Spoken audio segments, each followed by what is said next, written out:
Assalamualaikum warahmatullahi wabarakatuh.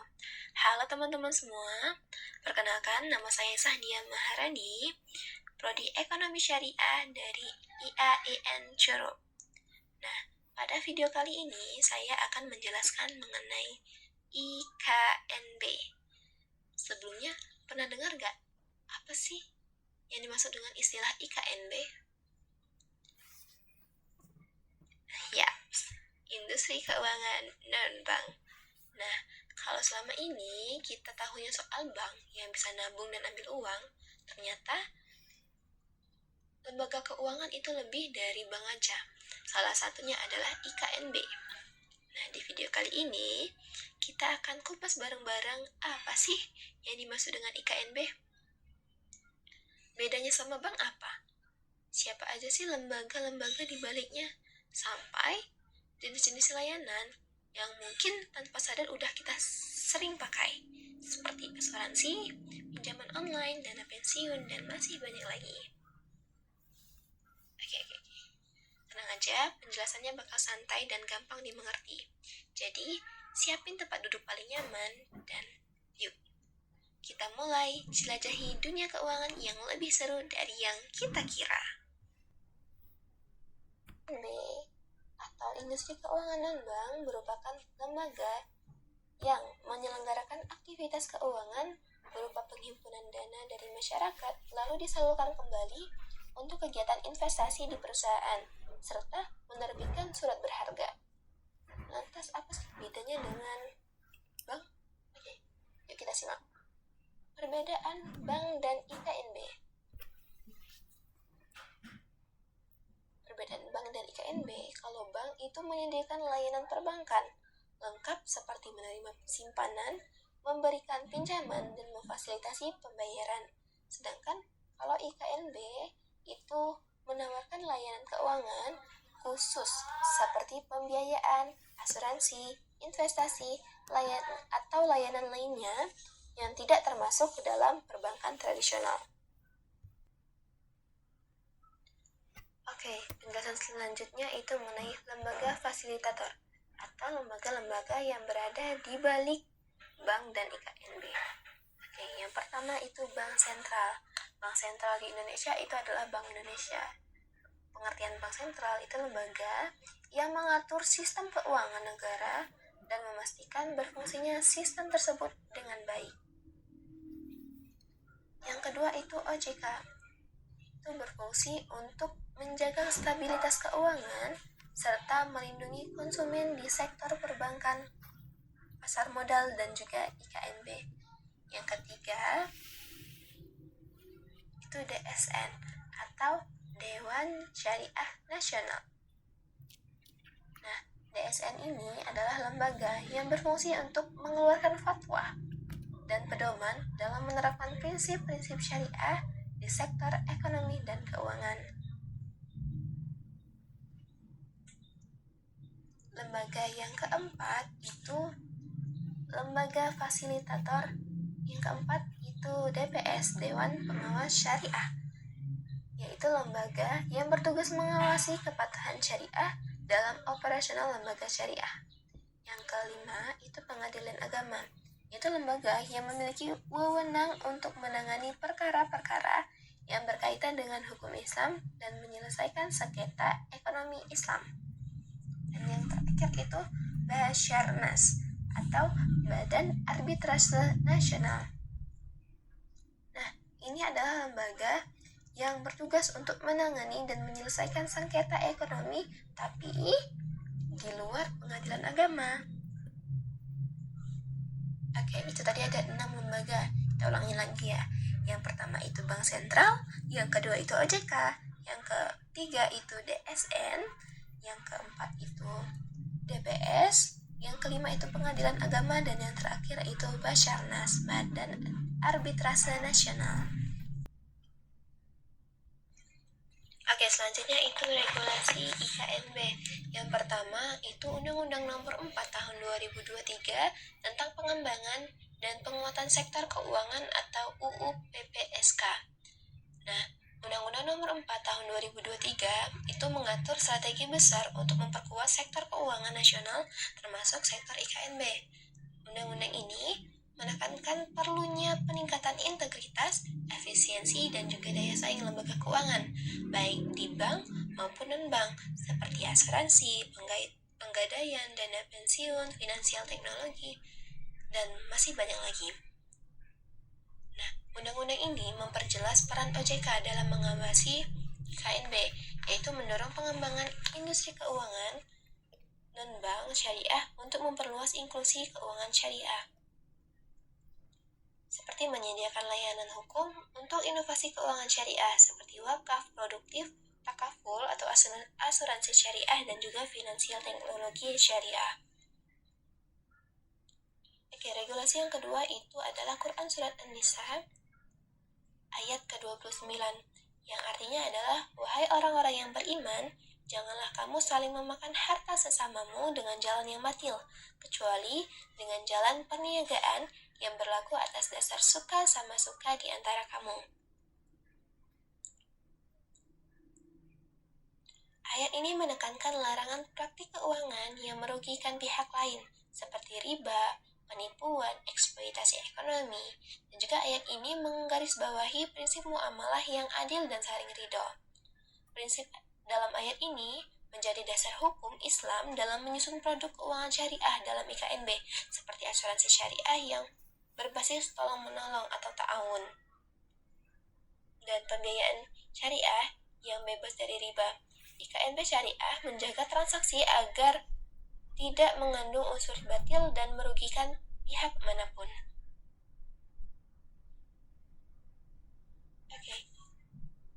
Regulasi yang ketiga itu nilai ekonomi syariah, yaitu nilai-nilai ekonomi syariah mencakup prinsip-prinsip seperti keadilan atau al-adl, kemaslahatan atau kemaslahatan umum, transparansi dan kejujuran, larangan riba, gharar, dan maisir. Nah, IKNB syariah itu menjalankan operasional berdasarkan prinsip atau nilai-nilai ini untuk menciptakan keuangan yang beretika dan berkelanjutan. Contohnya, itu lembaga pembiayaan syariah menggunakan akad murabahah, ijarah, dan mudarabah. Kalau di dana pensiun itu ada pengelola dana secara halal dan produktif sesuai dengan prinsip syariah. Regulasi yang terakhir itu adalah maqasid syariah. Nah, maqasid syariah adalah 5 tujuan pokok dari syariat Islam. Yang pertama itu menjaga agama, menjaga jiwa, menjaga akal, menjaga keturunan, dan yang terakhir itu menjaga harta. IKNB syariah itu mendukung perlindungan dalam pengelolaan harta secara halal dan aman.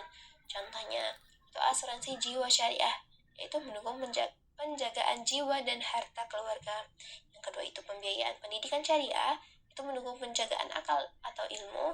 Dan dengan begitu IKNB syariah tidak hanya mengejar profit, tapi juga menopang kesejahteraan umat Islam dengan nilai-nilai Islam. Kita ulangin. Yang pertama itu Undang-Undang Nomor 4 Tahun 2023. Yang kedua itu Quran Surat An-Nisa ayat 29. Yang ketiga itu nilai-nilai ekonomi syariah. Dan yang terakhir itu maqasid syariah. Tadi kan kita sudah menjelaskan IKNB secara umum. Sekarang kita akan membahas jenis-jenis lembaga yang ada di IKNB. Yuk kita simak bareng-bareng. Yang pertama itu ada asuransi. Asuransi adalah suatu persetujuan pihak yang menjamin dan berjanji kepada pihak yang dijamin untuk menerima sejumlah uang premi sebagai bentuk mengganti kerugian. Nah, simpelnya gini, kita bayar premi kalau terjadi musibah, ada yang bertanggung jawab atas risikonya. Gampang kan? Kalau mau diperumpamain kayak kita punya bodyguard finansial. Kalau ada kerugian, mereka akan turun tangan. Asal kamu udah bayar uang jaga-jaganya. alias premi. Yang kedua itu dana pensiun. Dana pensiun adalah sumber daya yang kita kumpulkan untuk tunjangan kepada karyawan saat mereka mencapai usia pensiun. Kalau mau diibaratkan itu kayak celengan masa depan. Nah, dana ini kita siapkan biar hari tua nanti tetap aman, nyaman, dan penuh dengan senyuman. Yang ketiga itu adalah perusahaan pembiayaan. Nah, perusahaan pembiayaan adalah badan usaha yang melakukan kegiatan pembiayaan barang modal beserta jasa yang diperlukan untuk aktivitas atau investasi. Singkatnya gini, mereka bantu perusahaan biar bisa beli alat kerja canggih tanpa harus bayar uang tunai secara langsung. Jadi, bisnis bisa jalan, cash flow tetap aman. Yang keempat itu adalah penjaminan. Penjaminan adalah kewajiban dari apa yang wajib bagi seseorang sehingga kekal adanya dari apa yang diperhitungkan atau hak dan kewajiban seseorang untuk mengalihkan dua aset pemilikan kepada orang yang berhak. Intinya nih, ini soal tanggung jawab hukum. Kalau punya utang atau kewajiban ya harus dialihkan kepada orang yang berhak, biar semuanya tetap adil dan rapi urusannya. Oke, lembaga selanjutnya itu adalah filantropi. Oh, belum. Filantropi yang dimana filantropi adalah tindakan sukarela yang dilakukan untuk kepentingan publik dan pelayanan sosial dengan cara menyumbangkan tenaga, harta, waktu, dan uang untuk menolong orang lain. Bisa dibilang ini aksi dari hati tanpa pamrih, tapi berdampak besar bagi sesama dan bikin dunia terasa lebih hangat. Selanjutnya itu adalah modal ventura, yaitu lembaga bisnis pembiayaan dalam bentuk penyertaan modal ke dalam suatu perusahaan yang menerima bantuan pembiayaan untuk jangka waktu tertentu. Gampangnya ini kayak investor yang nitip modal buat bantu usaha berkembang, tapi tetap ada batas waktunya. Habis itu ya tinggal hitung hasilnya. Dan lembaga yang keberapa ya? Selanjutnya itu adalah penggadaian. Penggadaian adalah kegiatan penyertaan modal yang melibatkan penyertaan barang berharga kepada pihak tertentu sebagai jaminan untuk memperoleh sejumlah dana yang sebanding dengan nilai barang tersebut. Ibaratnya gini, kita titipin barang mahal sebagai jaminan, lalu dapat uang tunai yang nilainya sepadan sama barang yang kita titipkan. Nah, ini mirip kayak gadai, tapi versi bisnisnya. Lembaga selanjutnya itu lembaga keuangan mikro, yaitu lembaga yang memberikan jasa pengembangan usaha pemberdayaan masyarakat, baik melalui pembiayaan maupun pinjaman dalam skala mikro kepada anggota dan masyarakat. Ini masyarakat kecil bisa dapat suntikan modal buat ngejalanin usaha dan jadi lebih mandiri secara ekonomi. Selanjutnya itu adalah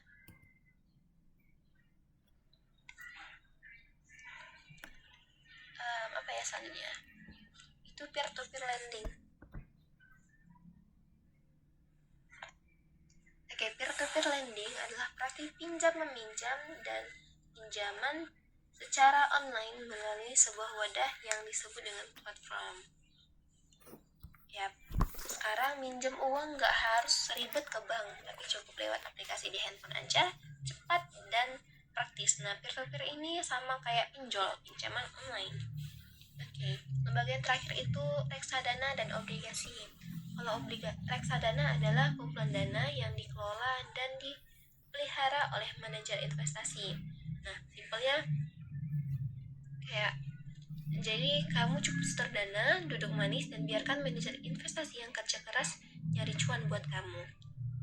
Yang kedua itu obligasi. Obligasi adalah utang jangka panjang yang diterbitkan oleh emiten kepada pemegang obligasi dengan kewajiban untuk membayar bunga pada tanggal yang telah disepakati serta melunasi hutang pada saat jatuh tempo.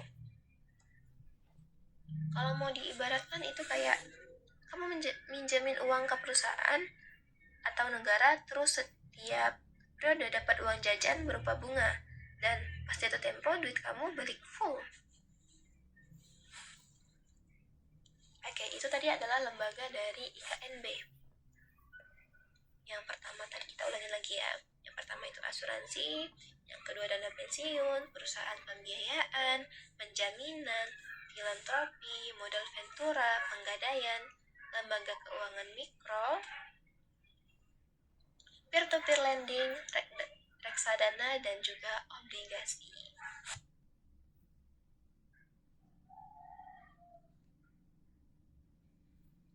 Oke, materi yang terakhir itu mengenai tantangan dan solusi dari IKNB.